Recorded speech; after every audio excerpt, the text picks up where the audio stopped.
ہم وہ امت ہیں جنہیں قرآن دیا گیا، جن پر رحمتوں کے نبی صلی اللہ علیہ وسلم بھیجے گئے، جنہیں ہدایت اور سچائی کا راستہ دکھایا گیا۔ مگر آج ہم کہاں ہیں؟ کبھی خود سے سوال کیا ہے؟ ہماری مسجدیں خالی اور بازار بھرے ہوئے ہیں، کیوں؟ قرآن الماری میں سجایا جاتا ہے، دلوں میں نہیں۔ نبی صلی اللہ علیہ وسلم کی سنتیں صرف کتابوں میں رہ گئی، ہماری زندگی میں نہیں۔ ہم آپس میں ایک دوسرے سے لڑ رہے ہیں، ایک دوسرے سے جلتے ہیں اور دوسروں کو گرانے میں لگے ہیں۔ عورتیں بے حیائی کا شکار ہیں اور ہم خاموش ہیں۔ ہمارے نوجوان فرض سے غافل اور گناہ میں مشغول ہیں۔ اسلام میں صرف نام نہیں، ذمہ داری ہے۔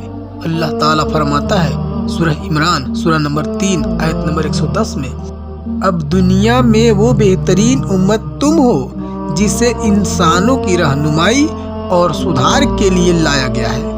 یہ آیت مسلمانوں کی پہچان اور ان کی ذمہ داری کو بیان کرتی ہے۔ اللہ تعالیٰ ہمیں سب سے بہترین امت کہہ کر بلاتا ہے، لیکن کیوں؟ صرف اس لیے نہیں کہ ہم مسلمان ہیں، بلکہ اس لیے کہ نیکی کا حکم دیتے ہیں اور برائی سے روکتے ہیں اور اللہ پر سچا ایمان رکھتے ہیں۔ اس کا مطلب یہ ہے کہ ہماری بہتری نام سے نہیں، کام سے ہے۔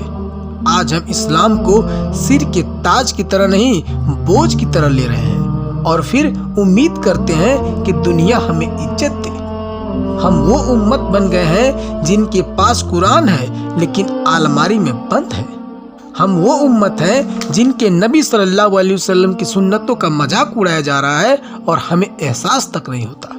اللہ تعالیٰ فرماتا ہے سورہ عنکبوت میں سورہ نمبر 29 آیت نمبر 2 میں، کیا لوگوں نے یہ سمجھ رکھا ہے وہ بس اتنا کہنے پر چھوڑ دیے جائیں گے کہ ہم ایمان لائے اور ان کو آزمایا نہ جائے گا؟ حالانکہ ہم ان سب لوگوں کی آزمائش کر چکے ہیں جو ان سے پہلے گزرے ہیں۔ اللہ کو تو ضرور یہ دیکھنا ہے کہ سچے کون ہیں اور جھوٹے کون۔ آج جو لوگ موبائل میں ڈوبے ہوئے ہیں، نیٹ فلکس اور سوشل میڈیا میں مشغول ہیں، کیا کبھی سوچا کہ اگر اسی حال میں ابھی موت آ جائے تو کیا لے کر جاؤ گے؟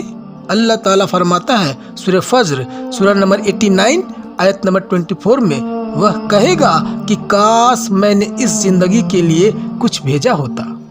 اٹھو مسلمانوں، اب بھی وقت ہے، توبہ کر لو، قرآن کو پکڑ لو، نبی صلی اللہ علیہ وسلم کی سنت کو زندگی بنا لو اور اپنی اولاد کو صرف دنیا نہیں آخرت کی تیاری بھی سکھاؤ۔ اگر ہم خاموش رہیں تو کل قیامت کے دن اللہ ہم سے پوچھے گا، تم نے میرے دین کو دوسروں تک کیوں نہیں پہنچایا؟